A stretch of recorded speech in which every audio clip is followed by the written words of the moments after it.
Good afternoon. Business Finance, Chapter 9.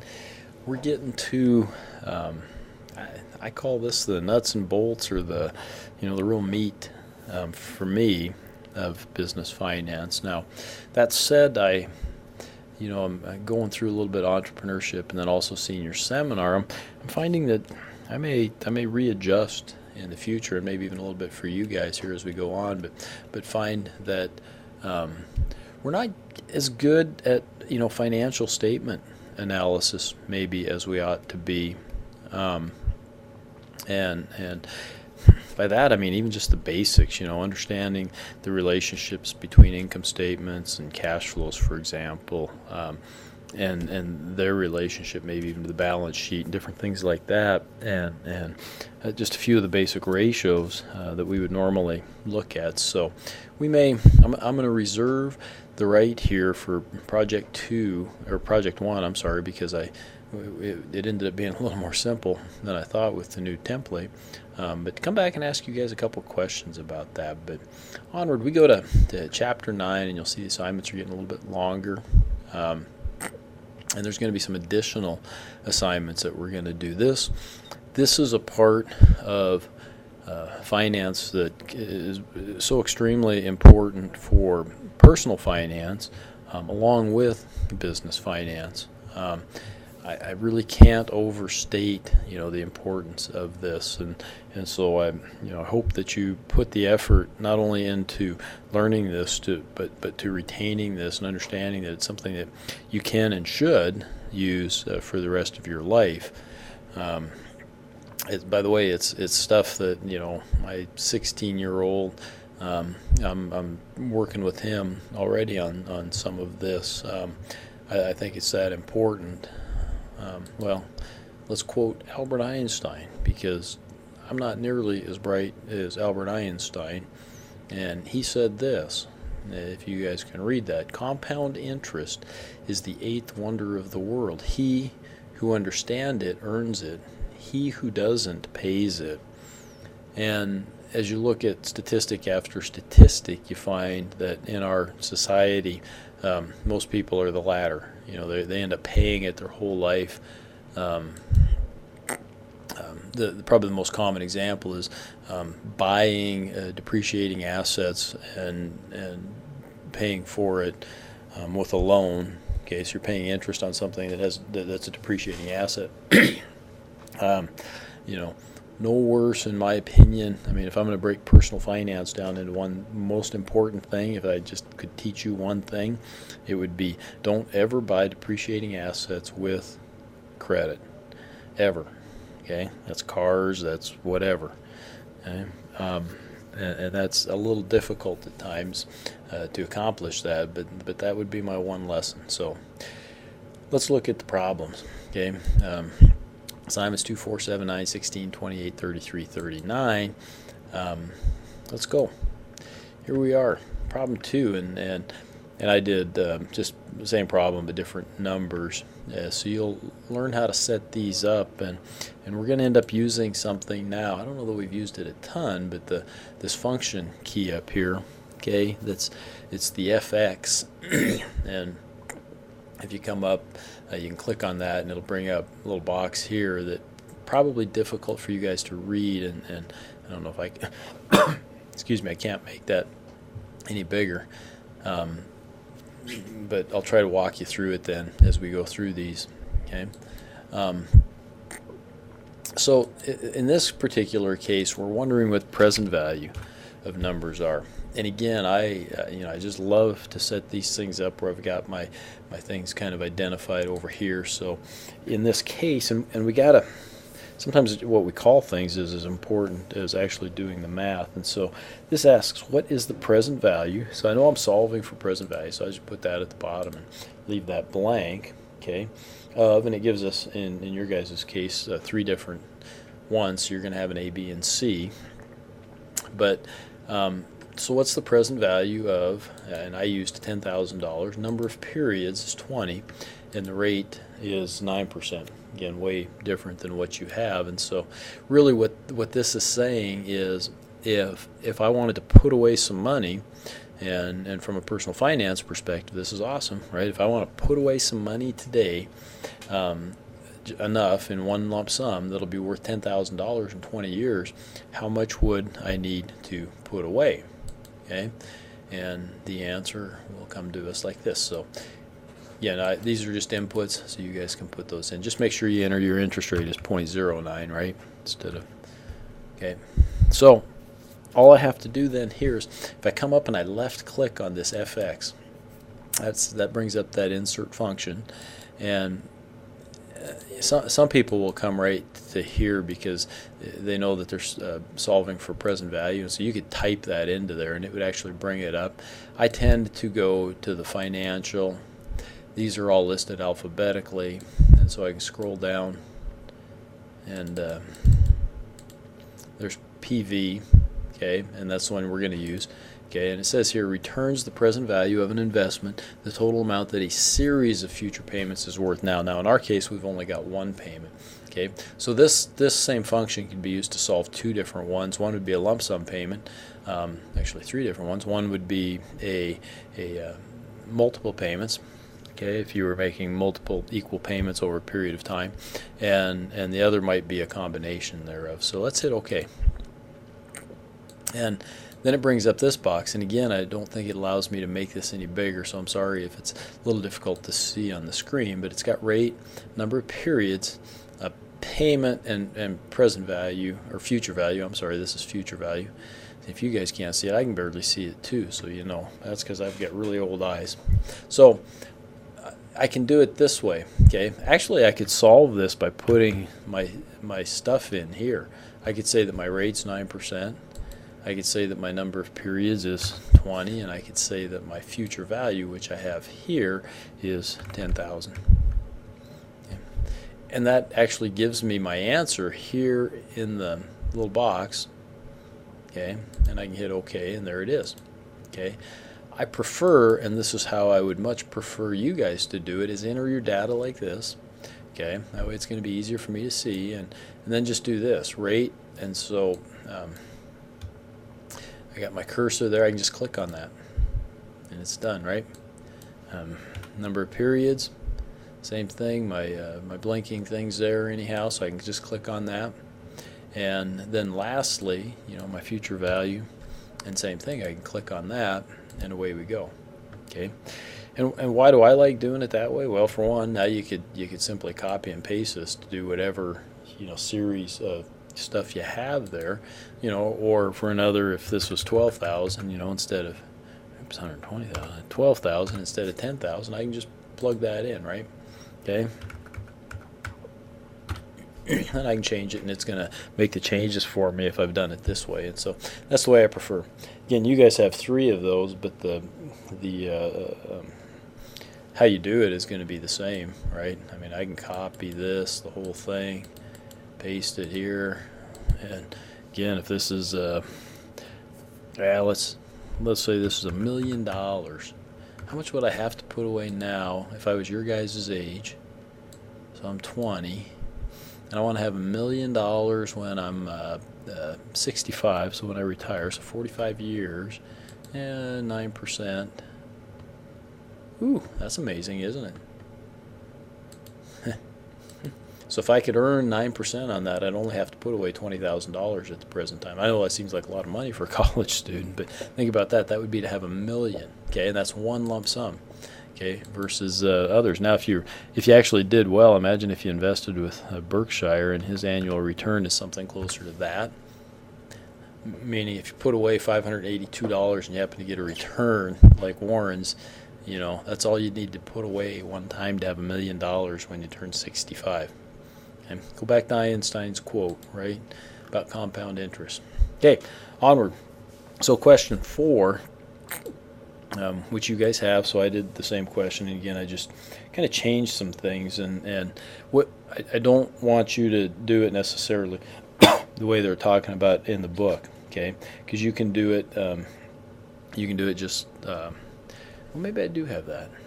Nah, you can do it using the formulas and whatnot, right? It says you'll receive $6,800 3 years from now. The discount rate's 10%. We're gonna talk a lot about discount rates, and that just means the the interest rate in this case, okay, is 10%. Okay. Ooh, well that's exactly the same problem. What the heck am I doing? Oh no, I got 10,000. Okay, and you guys have 6,800, so it's a little bit different. Okay. So it does walk you through it. It's actually showing you how you could do this in a written format, and that's fine. I've been through plenty of classes where we had to do this the long way using the formulas and figuring it all out. And I enjoy math, so it was kind of fun, but it's a little easier this way. And I'd rather have you understand the importance of that. So, if you're earning 10%, what this is saying then is that if you've got $10,000, okay, the first question is, what's the value of your investment 2 years from now? So that's kind of interesting. So they're just trying to confuse you there, right? You're going to receive, and I'll use my numbers instead of yours, but I'm going to receive $10,000, okay, in 3 years. So 2 years from now, what's that actually worth? Or how much would I have to put aside, say 2 years from now, in order for it to accumulate and be worth $10,000 at the end of that time frame? Okay, so yeah, they're trying to confuse you, and writing up the question and making you think about it. Okay, but in this case, I just have my input, same formula. In this case, I'm solving for present value, obviously. Now, if I've been using that a lot of times, that I just come up to most recently used, and it's the first one up there. So I'll click on that, and I'll say, okay, my rate's this, my number of periods is this, and my future value is this, and okay. And I get a negative number too, and that's important. We're going to have to kind of keep track of this a little bit. And the negative number, the way I like to think of it when I'm doing these problems, is that's the money that I would have to invest, or the money that would leave my pocket in order for me to have $10,000 then positive, in the future. Why they use the negatives and whatnot, I'm 100% sure, but that's how I look at it, and it seems to help me remember, that in this case I'm going to need a negative number, and that's going to be important as we input some things in the future, like payments and those types of things. So you kind of remember that, kind of start establishing that in your mind, because later problems even that we'll work on now. So B is, what's the value of your investment 1 year from now? Okay, so now a year from now, so then it would be 2 years, right? Okay, well, again, I can just copy and paste that and just, plug it in. What's the value of my investment now? Oops. It'd be 3 years, okay? And so that's how much I'd have to invest now in order for it to be worth $10,000 in 3 years, basically. Okay, so hopefully that makes sense for you, and onward we'll go to turn my page and get my here we go, 7 and 9, and I've got 6. So 6 says your aunt offers you a choice of $20,100 in 20 years or $870 today. If money is discounted at 17%, or that's your interest rate, which should you choose? Oh man, this one, look at that. You can tell it's going to get tough and close. So again, put my stuff in, my present value. I'll get rid of that, but my present value, or my future value, I'm sorry, is going to be that $20,100. My number of periods is going to be 20, according to the problem. And my rate, 17%, or 0.17. Okay, so what then is my present value of that? Again, how much would I have to put away in order to have $20,100, or, which would I choose, right? So, okay, so we're going to click that again. Okay, again, I've got my rates, 17%. I got my number of periods is 20, and we're skipping this payment. We might do that again some other time, but my future value is $20,100.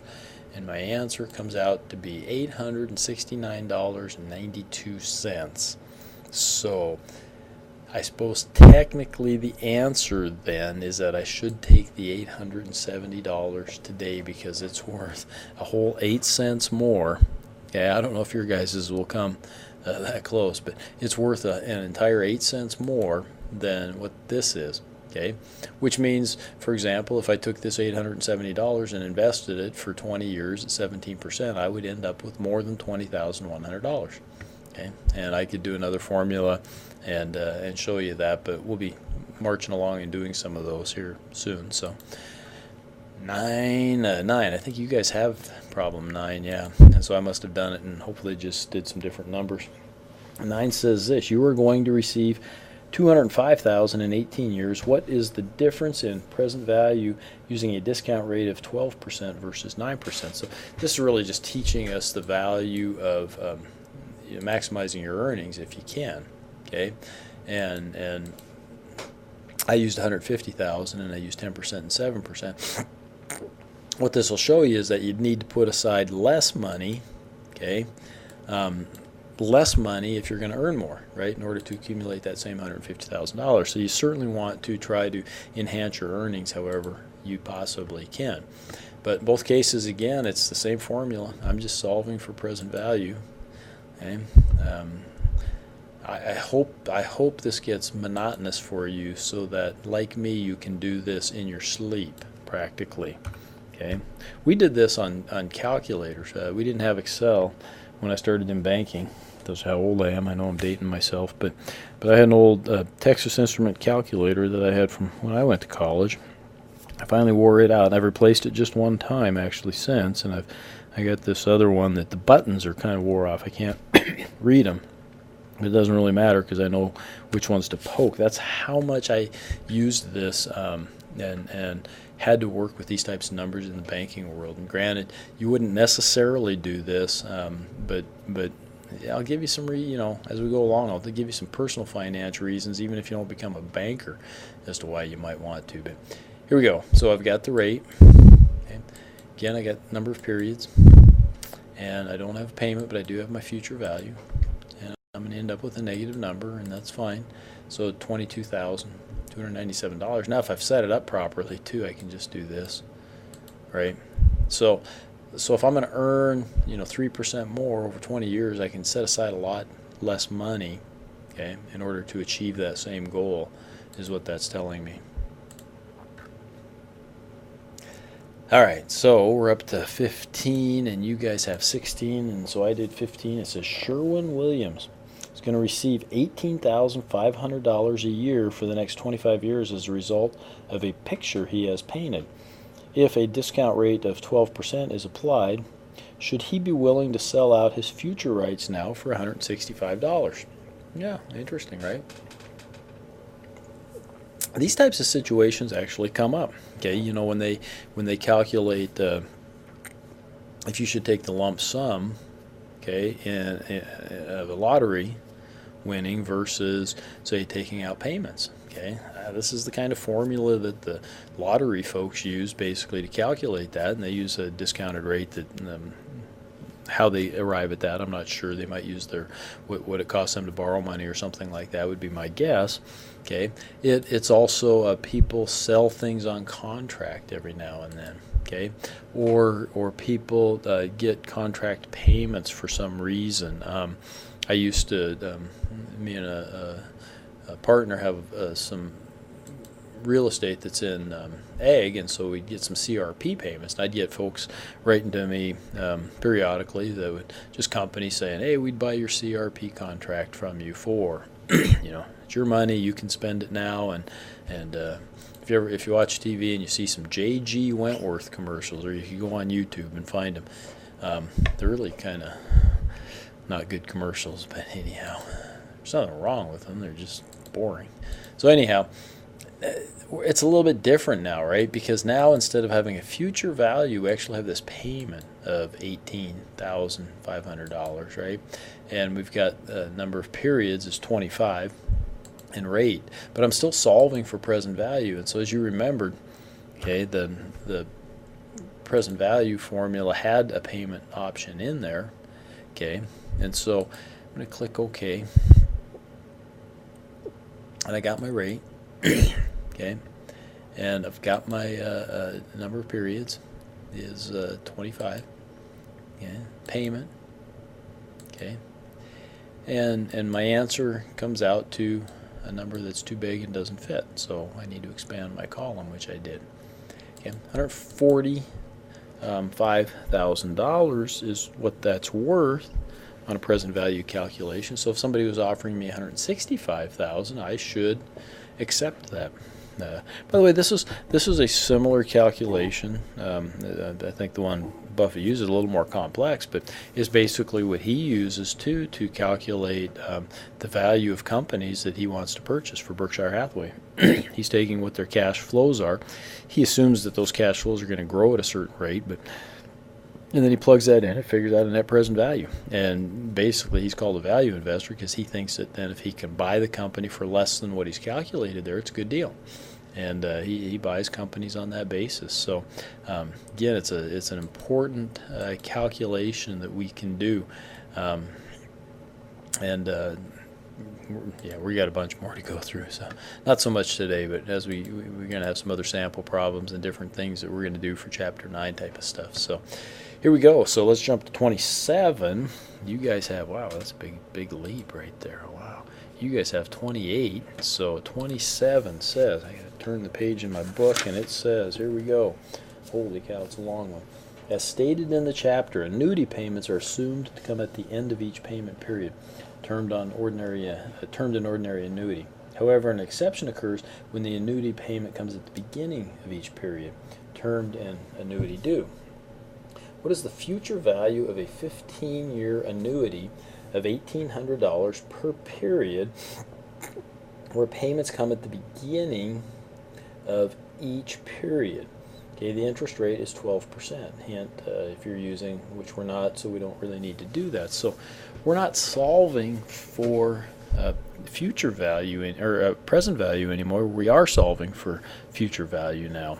Okay, these are the ones I want you to, from a personal finance point, I really want you to pay attention to. This is what I was teaching my son the other night, and this is where the value of compound interest comes in. So what this is saying is, if I were to put aside, okay, they're making it a little more complicated, trying to, but if I were to put aside or invest $1,800 per year, then I want to start this calculation right when I make my first payment, and I'm going to do it for 15 years, and I can earn 12%, okay, what would that be worth in the future? Okay, at the end of the 15 years, right?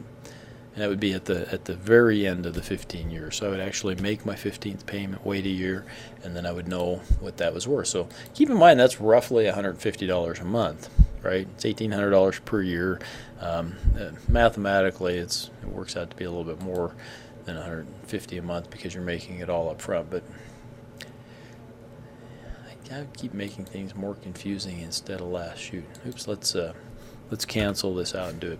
So the calculation is the same, and what I need to start saying, that I usually say quite often, is that for very, very many of these things, you're going to have 3 variables, and you're going to be asked to solve for a 4th. Figure out what you're solving for, and that's the formula that you're going to be looking for, right? So I'm going to be solving for future value here, which I've already got labeled as FV. Okay, so that's what I'm going to be solving for. And if I have 3 other variables, I can solve for that. It doesn't really matter what the other 3 necessarily are, okay? They've obviously got to be 3 that fit into the formula. I could have 4 variables, though, too, and do that. Okay, and I might have a present value and a future value, or I'm sorry, a present value and a payment, okay, that would go into that and create a future value. So anyhow, so now I'm solving for future value, so I'm going to go to the financial again, and again it's alphabetical, so I'm going to cruise on down and hit the FV, which is future value, which returns the future value of an investment based on periodic constant payments and a constant interest rate. Yeah, or it could be based on just a present value, but in our case we have payments. Okay, so and we're going to look at this thing a couple of different ways. So the first way, we'll just do it straightforward, and I'll say the rate is 12%. My number of periods is 15. My payment, okay, in this case, that's what I got it labeled at, and that's what the problem calls for, is 1,800. But remember I said this is going to be leaving my pocket. So I kind of want my answer to be a positive answer. Okay? And so I'm going to enter that in as a negative number, and I'll get my answer there. Looks like a different answer than what I had before. That's kind of interesting. I got to go back and look at that. It does look different than what I had before. That is different. Oh, you know why? Let's go take a look, and I'll show you why I screwed up. Let's start all over. Okay, so I'm gonna do this investment. I got financial. I can do most recently used now because I can hit my future value.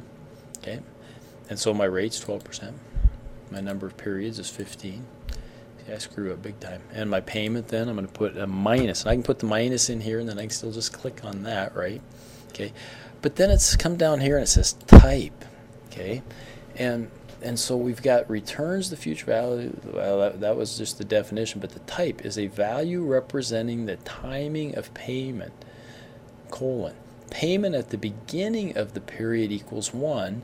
Payment at the end of the period equals 0 or omitted. So if I don't put anything in there, it assumes that this payment comes at the end of the period, but my problem specifically says that it comes at the beginning of the period. So I need to put a 1 in there. Okay? And then I get 75,155, so I get the right answer. I'm glad I caught that, or I would have really misled you guys. Okay? Now, the other way I could have done it is I could enter this as a negative, as a negative number. Okay, now it's going to change my answer there, but so I'd have to go in, click it, and take the minus out of my input here and just click on that. Okay. And that, again, is not a bad way to do it. It kind of shows that this is negative or leaving your pocket. Okay, shows that payment leaving your pocket, and so not a bad way to do it. So yeah, if you saved $1,800 per year for 15 years, you'd have $75,000. What if you did that for the 45 years? You start when you're 8 or start when you're 20. Not quite done with college, but 1,800 is doable. Get your mom and dad to kick in a little bit for crying out loud, and you do it until you're 65. How much would you have? Oh my, $2.7 million. Okay, $2.7 million. Now, if you don't have the 1,800, okay, do 150 a month. Okay, and honestly, maybe you wait until you retire. You start when you're 22, you're done with college, and you wait until you're 67 to retire. You could have that 2.7 million. Of course, that 2.7 million, maybe you retire a little bit early. Okay, and that's only 150 a month. And granted, when you're starting out, 150 may seem like a lot, but as time goes on, you could probably even bump that up a little bit. Okay, so onward we go. Now we're up to number 32, and you guys have 33. So 32 says, good old Franklin Templeton has just invested $9,260 for his son, age 1. This money will be used for his son's education 18 years from now. He calculates that he will need $71,231 by the time the boy goes to school. What rate of return will Mr. Templeton need to achieve in order to achieve this goal? So we're going to solve for rate because that's what it asks us to solve for. And again, we've got 3 other variables, right? We have a present value, which I could enter either as is, or I could enter as a negative number. So I've got, I'm going to put it in as a negative. We'll do it that way. $9,260, right? Okay, 18 years, because he's age 1 now. He's going to go to college when he's 18 or thereabouts, right? 19, something like that. Maybe he gets a late start. And I'm going to need 71,230. How do you calculate that, for crying out loud? I don't know, but he did. Okay, so I'm calculating for rate here. And I come up, I hit this, I can click this, I can go financial. Rate is under RATE. Okay. There it is. Oops. Rate returns the interest rate per period of a loan or an investment, for example. Boom. Okay. So that's what I want to do. My number of periods I have. My payment amount is I don't have a payment amount. So you got to be careful. If I see one mistake that's made more than others, it's that they get to something like that and they would put this one in as the present value or as the payment instead of the present value. That'd be 9,260. Well, here, I'll show you what happens when we do that. I think we're probably going to get an error. We'd have a negative interest rate. Yeah. Okay. Negative interest rates don't happen except for when you're the Federal Reserve Bank, especially, or the central banks from some of the other countries. So number of periods instead is there, and my payment is, that's right, it's not my payment. Let's get rid of that and go, that's my present value is my 9,260. My future value stays the same, and now I've got an answer here of 0.12, which is going to be a lot like 12%, which makes a lot of sense. Okay, that makes a lot of sense. So, yep. Okay, and 38. Oh, 38, I love it. Gets to be a little bit more complicated here. You gotta love those. So 38, you guys must have like 39 or something. Yeah, so 38. Hopefully it's similar enough. Del Monte, God, they're great, really original at coming up with these names. Will receive the following payments at the end of the next 3 years. So remember, at that one we had to hit the 1 because it was at the beginning, but now these are at the end. Okay, 2,000, 3,500, and 4,500. Then from the end of the 4th through the end of the 10th year, he will receive an annuity of $5,000 per year at the discount rate of 9%. What is the present value of all 3 future benefits? Ooh, of all 3. He's going to receive. Okay. Then from the end of the 4th through the end of the 10th, he will receive an annuity of $5,000 per year at a discount rate of 9%. What is the present value of all 3 future benefits? I see like 4 future benefits there, so maybe they got it goofed up. Okay, yeah. I'll just calculate the whole darn thing and we'll go from there. So my first one, and again, I set it up like this. I just put all 4 possible variables here. But I've got payment, future value, number of periods, rate, present value. Plug in my numbers. So I got 2,000, 3,500, 4,500. And my year then, so this is, I'm going to receive this at the end of the first year. So what's the present value of that? Okay, so I'm just solving for present value, much like we did at the very beginning. So I got present value. I'm going to go to most recently used now. That's a little bit easier, and it's down there. Okay, rate is 0.09 or 9%, right? My number of periods is 1, and my future value is 2,000. So I come up with $1,834. You know what? If I've put these in correctly, just entered, I can drag this on down. I can drag it down this far, right? When I get here, it's a little bit of a different story. Okay. From the end of the 4th through the end of the 10th year, he will receive an annuity of $5,000 per year at a discounted rate of 9%. What is the present value of all 3 future benefits? Okay. I don't think this answer is actually going to be right, but we'll find out here. Maybe it is. Okay. So now I'm going to get a payment, right? But that's from the end of the 4th year, okay, through the end of the 10th year. So let's figure out first what happens then. What's the present value of that in the 4th year? So I'm pretty sure this is wrong. Well, we'll figure it out and see. So let's go here, and I've got present value is what I'm solving for, and my rate is that 0.09. My number of periods is the 7 years, and my payment is 5,000. Okay, so I get 25,000. Now, why I'm adding those up, I have no idea, and I'll tell you why. I'm gonna have to see what the book has in there, but this gives me, this gives me the present value of this that I would receive 3 years from now, and this that I would receive 2 years from now. But this gives me this is what I would receive. I would start receiving the $5,000 per year in 4 years, right? And so I'd receive it for 7 years, and that gives me what this is worth. But this is how much it's worth 4 years from now. It's not how much it's worth today.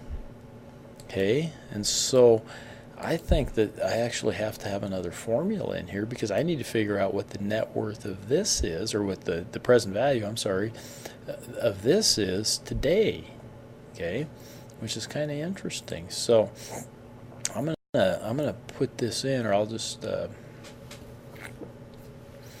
let's do this. This is equal to, or I'm going to use minus this. Okay, that converts that to a positive number, and then this is a 4, and then this is the 0.09. Okay, and then I can actually just copy this formula from here and put it here. Yeah. How come I got that all wrong? I must have goofed something up there. Huh. Yeah, let's just try doing it here.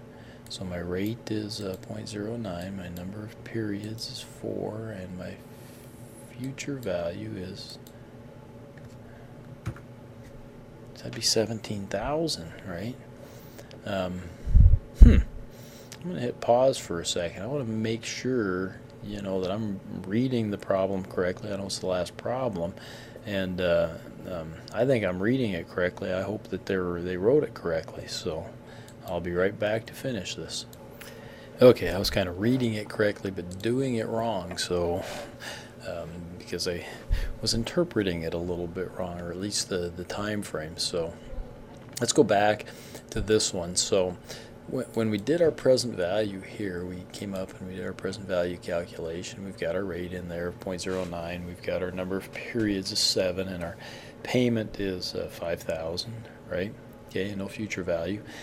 And when we came down to type, okay, remember, type's a logical value. Payment at the beginning of the period equals 1. Payment at the end of the period equals 0 or admitted. And so when I'm doing this and I'm saying that this is for 7 years, and I'm saying that this payment's coming at the end of the period, technically then that is giving me a present value for the end of the 3rd year.